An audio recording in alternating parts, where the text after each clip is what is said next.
Hey, what's going on, everyone? How you guys doing today? My name is Matt Jarbo. This is 3 Buck Theater. And I'm a huge fan of the MCU. I really am. I have been since 2008. I'm a staunch defender of it.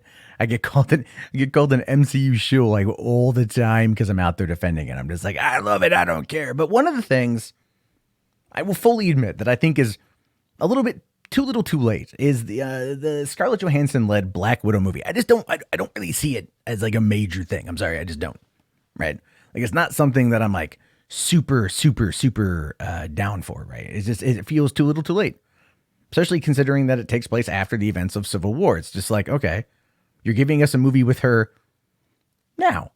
I mean, the MCU is not perfect. They make a lot of mistakes, but ultimately this is where we kind of find ourselves. So anyway, Scarlett Johansson is really wanting to stay in the MCU. And I think she wants that because her standalone film career has not worked out very well.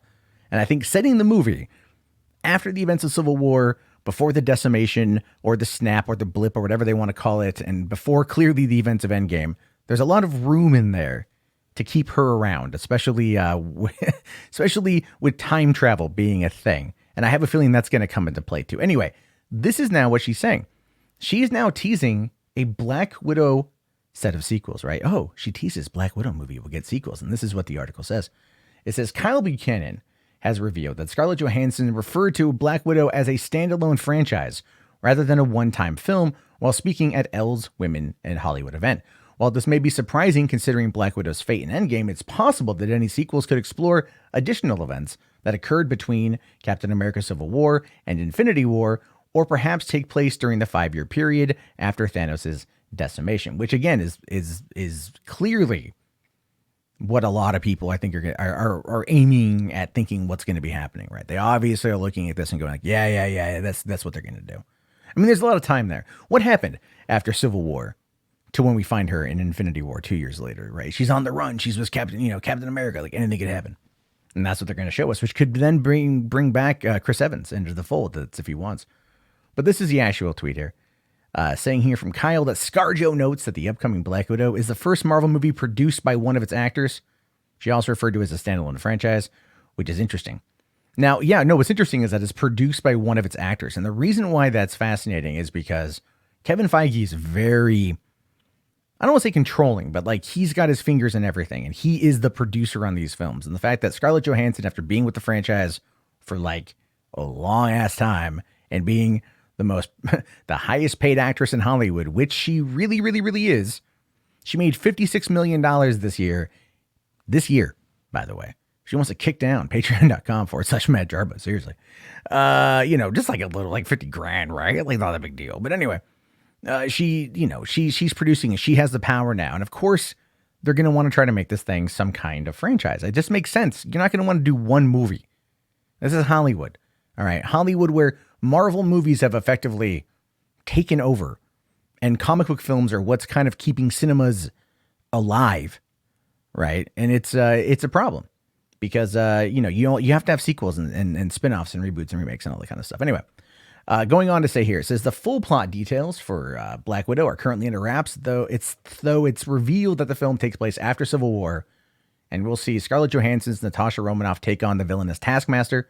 The film will also mark the cinematic universe debut of Yelena Belova, the second modern era character to use Black Widow title in the comics. So it does feel like they are, maybe going to keep Black Widow alive. That could potentially be it, where the if it's Black Widow series, a Black Widow franchise, that Black Widow is just a moniker that changes, kind of like Captain America going over to Sam.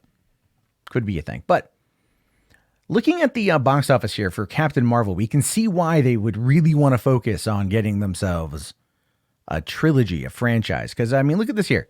$1.128 billion, right? Captain Marvel, so much money for some reason. I don't get it. But domestic, $421 million, or $426 million, which is like not bad at all. Not bad at all. It's just so much damn money. But that's why they want to do it. Anyway.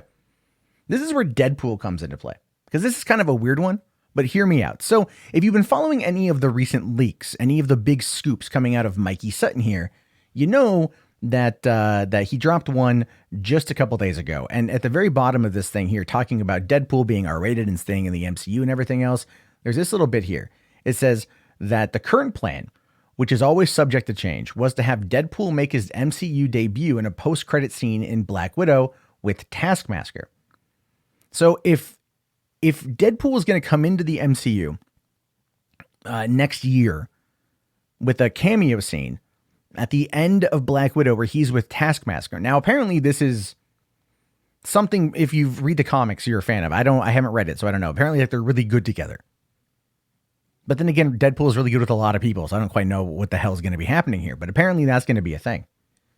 So I really have no idea if this is going to be the reality or not. But here's the interesting thing is what we may forget is that these two were married for a while. So it could be a little bit awkward if Ryan Reynolds is going to be going in and kind of like stepping on Scarlett Johansson's dick a little bit, you know?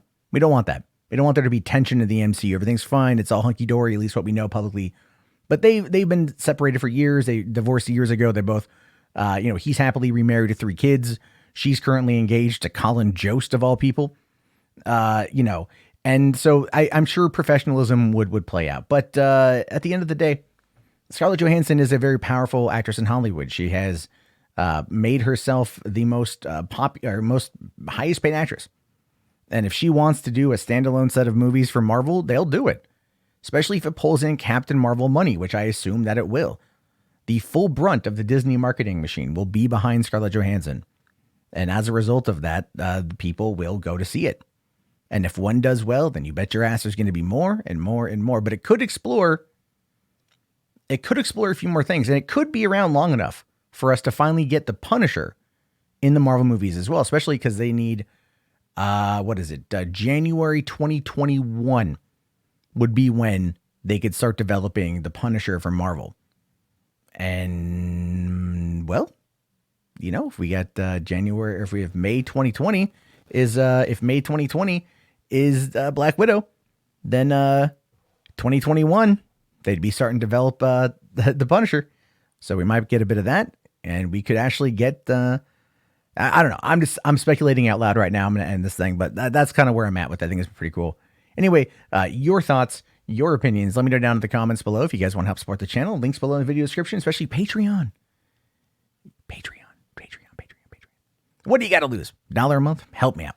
And leave your comments, leave your likes, leave your thoughts, your opinions. I want to hear them all. I'll talk to you all later. Have yourself a great day, and peace out.